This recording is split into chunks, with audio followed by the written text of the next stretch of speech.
Hi there.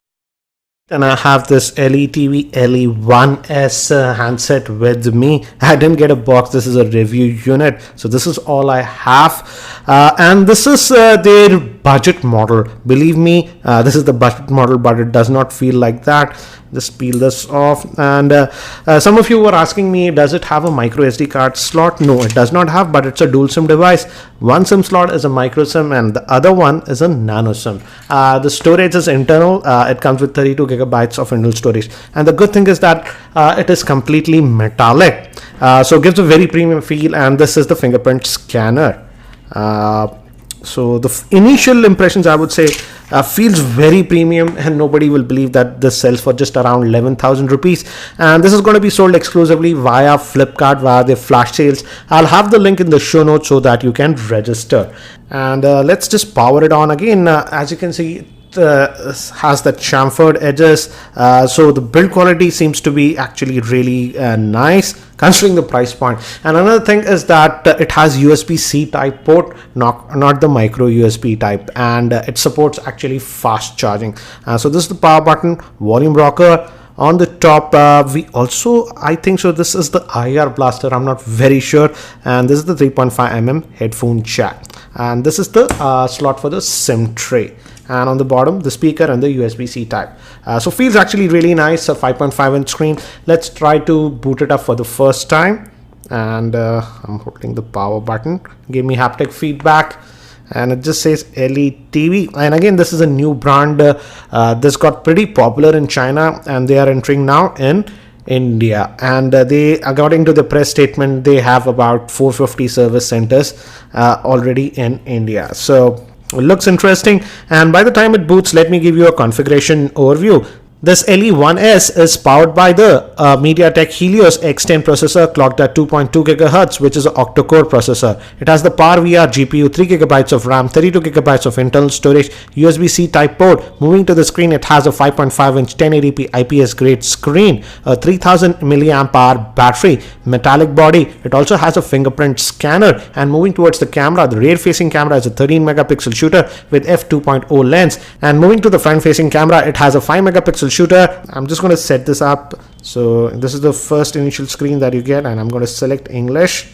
It is supporting both the 2.4 gigahertz as well as the 5 gigahertz band, so it's nice to see that. I'll just set up my network and then we'll continue. And it has been set up. This is the first boot, and again it's running a custom UI. As you can see, this is what we have. And again, like many Chinese vendors, it does not have an app tray, so all the icons will be on the screen, but we do have folders, as you can see. And these it has touch type capacitive buttons on the bottom. This is for multitasking. As you can see, again, it's a little different layout. This is the home and this is the back, and they light ups. As you can see, it's not light up right now, and it lights up. So very nice touch. And I have to say the build quality looks to be really good. Let's look at the Android version. And if we go here, and it says notification, that's interesting. Let's just go back. So again, UI is a little bit different. We'll go to settings via this one, and let's go to about the phone. And it's running this EUI skin.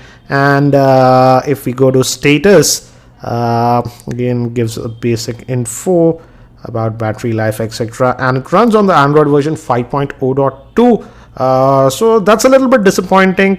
We are not even getting Android 5.1 that is out, and obviously Android Marshmallow is currently out. I'll try to update and see if it gets updated, but as of now it's running on the Android version 5.0.2. And as you can see, the CPU is the Helio X10 8-core CPU, clocked at 2.2 gigahertz. Let's also look at the storage, because we don't have any micro SD card, and we get 32 gigabytes of storage. And out of that, 24.54 gigabytes is the space that you get. So I feel it's a decent space, but again, we don't have any micro SD card with the same. And as we are connected, let's just fire up this Chrome web browser. I'm sure it should work very well. Let's just type in, and this is the default keyboard. That's the Android stock keyboard, and it gives you gentle haptic feedback when you type.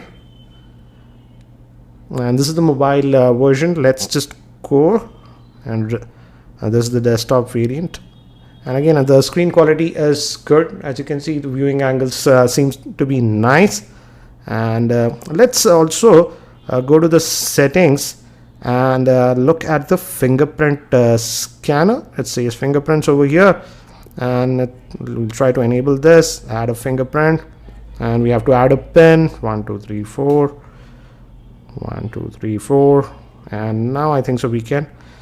So looks like skip. I want to scan. We can add a fingerprint. So I'm just registering, and we just tap in over here, and it says put your fingers like this, edges, etc., and it has been added. So let's try to see how well it works. I'll just put my finger on it, and it unlocks immediately. So if, let's say, if we are even in the browser or something like this, and I just hit the fingerprint, it unlocks. And I have to say it's working very well as of now. So the fingerprint scanner works well. That's a nice thing.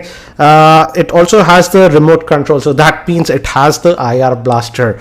So for the price, I would say you're getting a lot. Let's also look at the camera on this one. So there is some bloatware there, and let's look at the camera.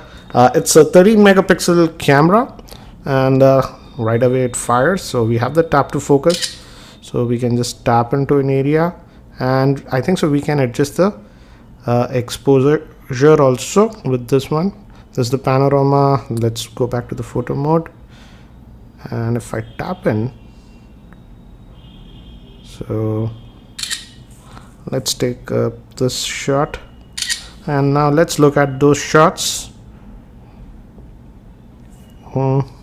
And surprisingly, the camera is sharp. Just notice how small that text was, but even when I zoomed in, it is actually pretty clear. So the camera looks to be interesting. Again, I will be testing the camera a lot more. Again, the f-stop is 2, so it should be also decent in artificial lighting. Even the front facing camera is supposed to have a f-stop of 2. So certainly looks like a very interesting handset considering the price point. And again, I will also be testing it by doing some gaming and other stuff. That's it for now for this first look and overview regarding this Letv LE1S Android phone. Again, stay tuned to my channel, and if you're not subscribed, hit that subscribe button. Thanks for my next video.